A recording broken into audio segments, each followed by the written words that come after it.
Hello everybody, my name is Josh Barron. I'm a certified instructor here at Midwest Truck Driving School.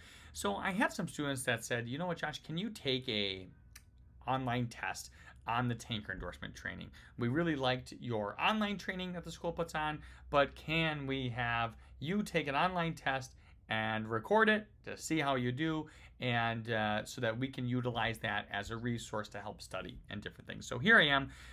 The school puts on a great online tanker endorsement class, online class, as well as an in-person class. I'll put that link down below, but let's go and take a practice test to see how we do. I can't promise I'm gonna get them all right, but I'm certainly gonna try. All right, let's go and dive right in. A tank endorsement is required for certain vehicles that transport, that transport some types of hazardous materials like fuel and diesel fuel and gasoline. But once again, with these tests, you got to choose the best answer, not the right answer. That is a right answer, but the best answer is going to be liquids and gases is going to be the best answer.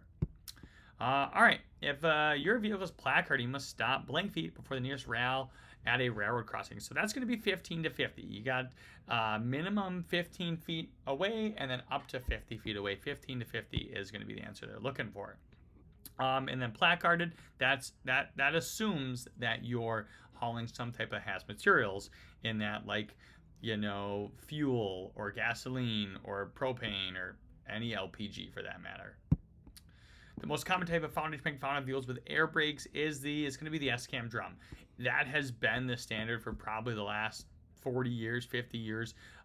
Disc brakes, air brake disc brakes are becoming more popular, but I would say 80 to 90% are still going to be S-cam drum. On a two-way, two-lane road, you must stop on a hill. How far back should you place or reflect triangles? So if your vision's obscured, where you can't see the traffic coming behind you because you're on a hill or over around a curve, you want to move that rear reflect triangle back 500 feet so that cars can see that coming over top of the hill, and that way they can start slowing down and be aware of that hazard, which is you in the roadway up ahead. Federal regulations define a tank vehicle as a commercial motor vehicle whose tanks have an aggregate rated capacity of, so a tank vehicle, like an actual tanker, is going to be 1,000 gallons or more. Those that need a tanker endorsement, anything over 119 gallons with an aggregate volume of 1,000 gallons or more. So you can see how those definitions are kind of intertwined a little bit, because you got bulk tankers, and then you have tankers that are still require a tanker endorsement, but say they're hauling a bunch of the 250 gallon totes. Still a tanker endorsement is required, but it ain't a tanker like this in their eyes. Outage is going to be the expansion of liquid. So I think of LPG like propane. There's a reason why they only fill up your propane tanks to about 80%, because that LPG is going to expand when it gets warm. And so from 80% to 100% is allow for that expansion of that liquid, in this case propane, which boils at negative 44 degrees and allows it to expand as it gets warmer.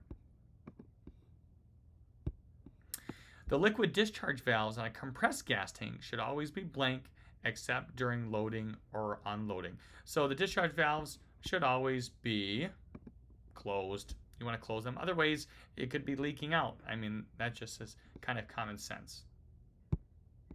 Outage depends on the temperatures that your vehicle will be subjected to, the type of liquid, the amount of liquid. So I think the type of liquid would be best. You look at like water. Water has outage, but water certainly doesn't have nearly as much outage as, say, liquefied petroleum gas like propane. So the type of liquid is going to be the biggest factor, and that's going to be the best answer there. Wow, what should you do if you get stuck on a set of railroad tracks? Well, first of all, try not to get stuck on a set of railroad tracks.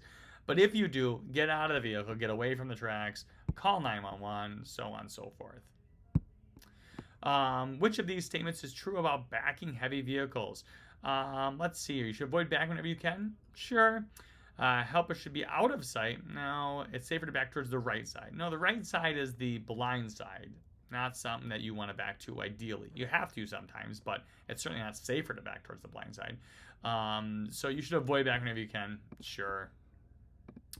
When you're inspecting the pipes, connections, and hoses of your tank vehicle for leaks, you should pay special attention to.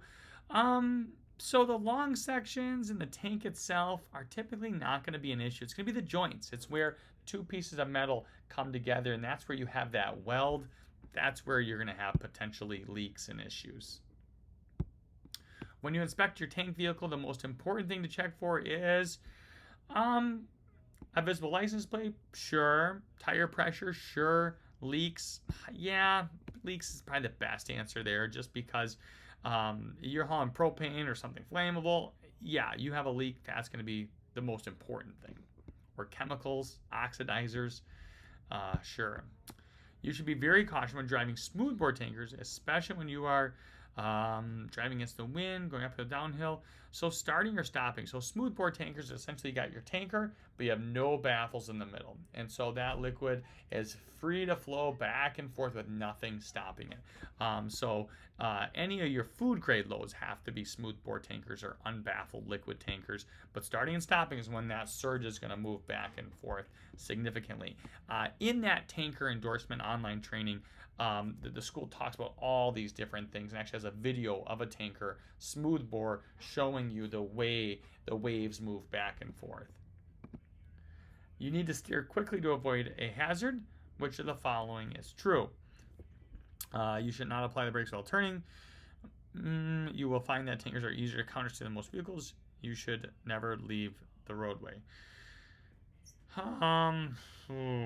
So ideally, you don't want to apply the brakes and turn at the same time. CMVs don't like to do two things at the same time. They don't like to brake and turn, and especially tankers, because that's when that surge is going to come, hit the front of that tanker, and it can cause you to lose control.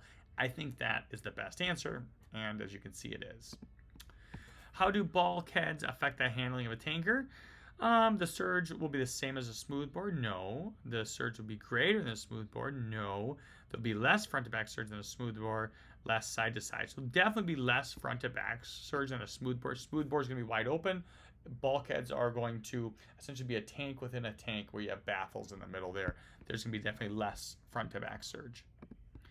When must a tank be unbaffled? Well, it needs to be unbaffled when it needs to stay very clean.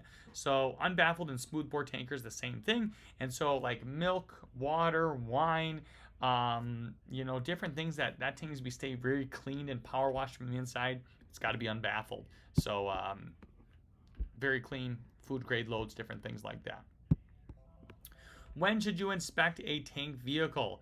Before loading it or driving it, before loading it, driving it, or unloading it, before driving it. So you should inspect your vehicle kind of all the time. Before loading it, before driving it, before unloading it. All good things to remember. You don't want to have any leaks. Your tires should be good. Brakes should be good. All that good stuff. You must drive on a slippery road. What should you do? You should do which of the following? Apply the brakes during turns, maintain a smaller following distance, slow down gradually. So slow down gradually, the common sense answer. We don't want to slam on our brakes really ever, but especially on a slippery road. That can cause us to jackknife. That can cause us to lose control. How would you expect a truck with a cargo tank that has baffles to handle on the road? Okay, so it has baffles. It's a cargo tank. There'll be less front to back surge than a tank without baffles. That is true. The same seem heavier. No, there'll be less front to back surge than a tank without baffles. If it doesn't have baffles, there's going to be more surge. If it has baffles, there's going to be less surge. There's still going to be surge, but it's going to lessen because there's baffles to help stop or minimize and make less that surge, less of an impact as opposed to an unbaffled tanker. When loading the individual tanks of a tanker that is equipped with bulkheads, you should make sure that the middle tank contains a large amount of liquid. There's an even distribution of weight. Most of the weight is toward the front of the vehicle. So you really don't want that much more weight in front or in back or in the middle. You want a nice even distribution of weight. That's going to be the best answer. So there we go, guys. That's all 20 questions there. As you can tell, we got 100%. So we got lucky on this one. But if you are going to be getting your tanker endorsement and you want to take a course on it, which I would highly recommend because it's important to know about surge and about slosh and baffles and unbaffled tankers and smoothbore tankers and all the other specifics. I will put the link down below to the tanker endorsement online course. It takes a couple hours to go through it, and it's going to really help you be a better tanker driver.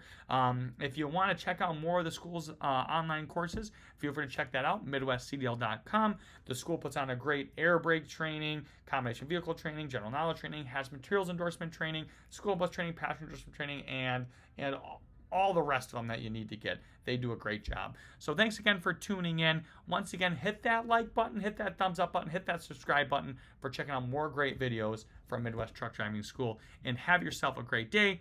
And as always, keep the shiny side up. Bye-bye now. Take care.